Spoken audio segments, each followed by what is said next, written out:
So non-GMO versus GMO. At this point in time, the bill that was put up in Congress to have food products or food companies label, if they did have or indicate on the labels that they were genetically modified organisms, that bill has been shot down.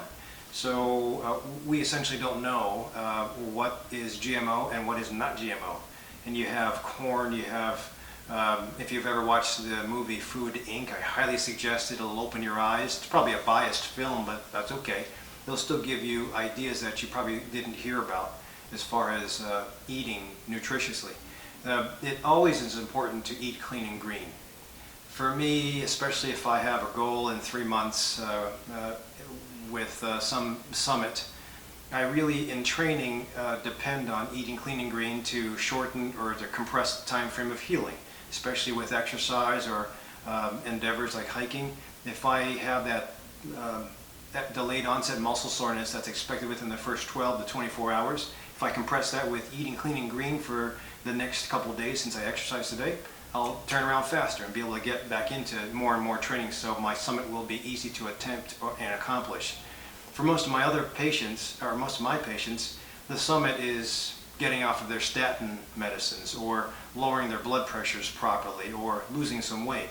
I usually give at least a 3-month window for easy access and success and sustainability, because if morale is broken because you want a goal of 100 pounds in 2 weeks, you know, I make it really tangible.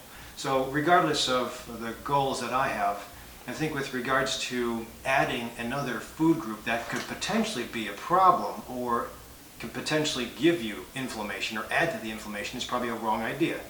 So the information out there for genetically modified organisms says that there's no big deal, it doesn't yield or lead to anything dangerous, but just the concept of how to take a splice of DNA from one organism and put it into another organism, that goes against Darwinianism, or at least that goes against natural selection. I just feel uncomfortable with it.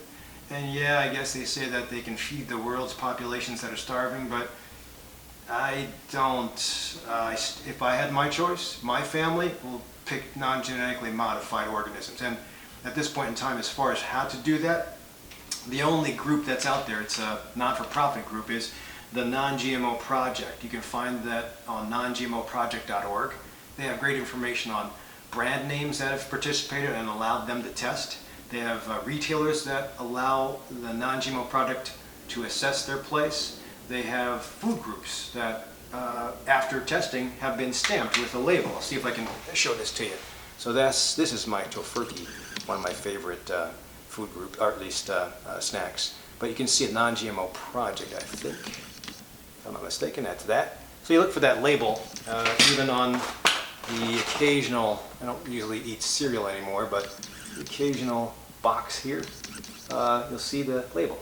Also on the back, you'll see the same thing. So you really have to be comfortable with reading labels.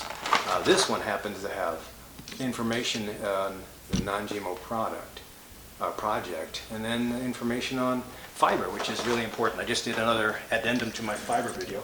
But you just have to be aware of what you're eating. You have to be aware or conscious about what could happen if you eat crappy food, or if you eat food that can potentially have some damaging effects. I really believe, since the GMO thing is just kicking in and we're getting more and more food groups and grains that are becoming genetically modified, I personally believe that the fallout will come in the next 10 to 20 years. We're going to have a uptick or a surge of diseases, I believe. And whether we can blame it on GMO products or not, I don't care, but the majority of my patients are already in a disease process because of poor nutrition choices or a poor nutrition practice.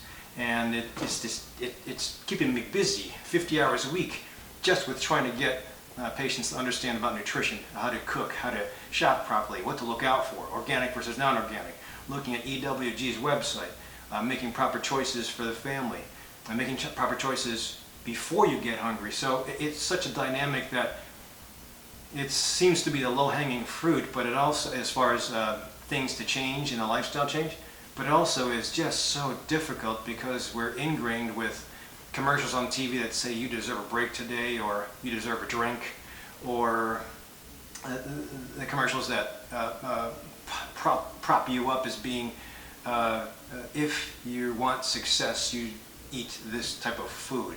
So it already is using psychology to make you want bad stuff. Really, eating clean and green in even the Mediterranean diet. All the old data said that you eat clean and green, Mediterranean diet, Okinawan diet. Even Dan Buettner's research has found that mostly clean and green, community-based love, family-centered homes, exercise daily will get you to 100 years of age with very little medicines and very active. In the United States, 100 years of age usually means you're in a nursing home. You can't think about anything because you've lost your memory and you're on life support, and that's not a great way to go. So I really believe that if you live healthy in your 30s, 40s, and 50s, you'll be able to get to that point, but it takes change now. I should say it takes change for the majority of your life, at least the midlife, when you can make proper choices and you can empower yourself. You are empowered to lead your life, shop where you want to shop, make the choices you want to make with regards to food groups. When you're a teenager, you're kind of at the mercy of your parents and schools. But so this is an important fact to remember. If you have your own choices to make, then you can kind of read on the non-GMOproject.org or ewg.org and empower yourself with having the information so that when it comes to going shopping in your local grocery store and spending an extra couple bucks versus eating whatever you want, but spending in 20 years on life insurance and medical insurance and co-pays for prescription medicines that you didn't expect. Not everybody gets to that point, but you have to be aware of what's coming. So empower yourself with information and you'll hopefully stay out of my office.